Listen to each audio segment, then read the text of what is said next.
ઘણા લોકો સરગવો જોઈને જ મોઢું બગાડતા હોય છે, પરંતુ આજે અમે તમને સરગવાની શીંગના એટલા ફાયદા જણાવીશું કે જેને જાણીને આ મોઢું બગાડતા લોકો પણ આજથી જ સરગવો ખાવામાં શરૂ કરી દેશે. લીલીછમ લાંબી પાતળી સરગવાની શીંગમાં અનેક ગુણ સમાયેલા છે. તેનું સેવન કરવાથી ઘણી બીમારીમાં રાહત મળે છે. સરગવાની શીંગમાં જ નહીં, પરંતુ તેના ફૂલ, ફળ તેમજ પાંદડામાં પણ પોષક ગુણ સમાયેલા છે. દક્ષિણ આફ્રિકાના ઘણા દેશોમાં કુપોષણથી પીડાતી વ્યક્તિઓને આહારમાં સરગવાની શીંગને સામેલ કરવાની સલાહ આપવામાં આવી છે. આયુર્વેદમાં સરગવા શીંગ 300 રોગના ઉપચારમાં ફાયદાકારક જણાવી છે. સરગવાની શીંગના બિયામાંથી તેલ કાઢવામાં આવે છે. તેની છાલ, પાંદડા, જડ વગેરેમાંથી આયુર્વેદિક દવાઓ તૈયાર કરવામાં આવે છે. તે શરીરના સાંધાઓને મજબૂત કરે છે. ઓલિક એસિડથી ભરપૂર. સરગવાની શીંગમાં હાઈ માત્રામાં ઓલિક એસિડ હોય છે, જે એક પ્રકારનું મોનોસેચ્યુરેટેડ ફેટ છે અને શરીર માટે અતિ આવશ્યક છે. Vitamin C. સરગવાની શીંગમાં વિટામિન સી પ્રચુર માત્રામાં સમાયેલું હોય છે. વિટામિન સી રોગપ્રતિકારક શક્તિ વધારે છે. તે ખાસ કરીને શરદી ઉધરસમાં ફાયદાકારક છે. તેમજ શરદીને કારણે નાક કાન બંધ થઈ ગયા હોય તો સરગવાની શીંગને પાણીમાં ઉકાળી તે પાણીની વરાળનો શેક લેવો. હાડકાં મજબૂત કરે. સરગવાની શીંગમાં કેલ્શિયમ અધિક માત્રામાં હોય છે, તેથી હાડકાં મજબૂત થાય છે. આ ઉપરાંત તેમાં આયર્ન, મેગ્નેશિયમ અને સિલિયમ હોય છે, જે હાડકાંને મજબૂત કરે છે. ઓવેરિયન કેન્સરના ઉપચાર. સરગવાની શીંગના જળમાં ઉત્કૃષ્ટ પોષક તત્વો સમાયેલા છે. તેમાં ફાઇટોકેમિકલ કમ્પાઉન્ડ તથા એલ્કેનોઇડ સમાયેલું છે. એક સંશોધન દ્વારા જાણવા મળ્યું છે કે સરગવાની શીંગ અંડાશયના કેન્સરના ઇલાજમાં લાભદાયી છે. સ્પર્મનું પ્રમાણ વધારે.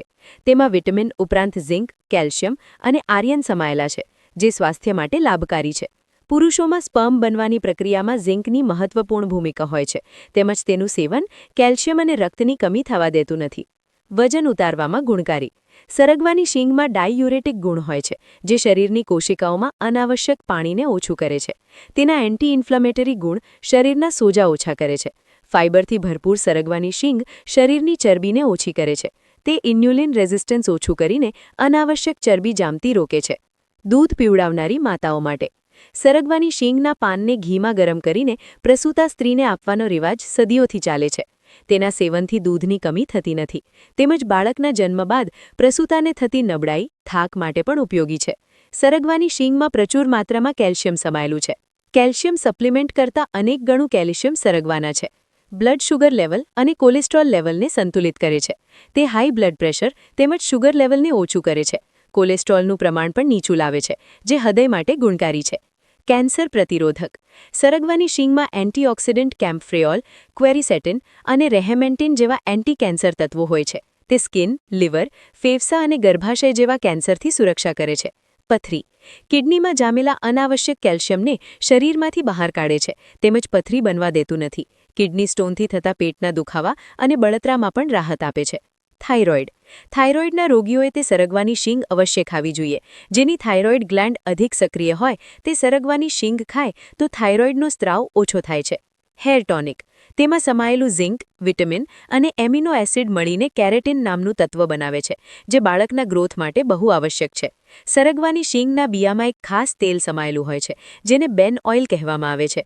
આ તેલ બાળને લાંબા, ઘાટા એ ખોડા રહિત કરે છે, તેમજ વાળ ખરવાની તકલીફ પણ દૂર કરે છે. તેથી સરગવાની શીંગનું શાક, સૂપ અને તેના પાંદડા તેમજ પાવડરનું સેવન કરવું. ત્વચા રોગ. ઘણા ત્વચા રોગમાં સરગવાની શીંગનો ઉપયોગ કરીને તેનો લાભ ઉઠાવી શકીએ છીએ. તેનું તેલ સોરાઇસિસ, એક્ઝિમાના રોગ પર લગાડવાથી ફાયદો થાય છે. ખીલ અને બ્લેકહેડ્સની તકલીફ હોય તો બેન ઓઇલને ચહેરા પર લગાડવું. તે ક્લિન્ઝિંગ અને એન્ટિસેપ્ટિક ગુણ ખીલ અને બ્લેકહેડ્સને દૂર કરે છે. કોશિકાઓ માટે ગુણકારી. તેમાં સમાયેલા એન્ટીઓક્સિડન્ટ શરીરની કોશિકાઓને સુધરે છે. તેના સેવનથી સ્ફૂર્તિ પ્રદાન થાય છે, તેમજ થાક જલ્દી લાગતો નથી. તેમાં સમાયેલા એમિનો એસિડ નવા ટિશ્યુઝ બનાવે છે, જે શરીરના વિકાસ માટે ઉપયોગી છે. જો આ વિડીયો ગમ્યો હોય તો આગળ મોકલો, શેર કરો, સબસ્ક્રાઇબ કરો અને લાઇક કરો.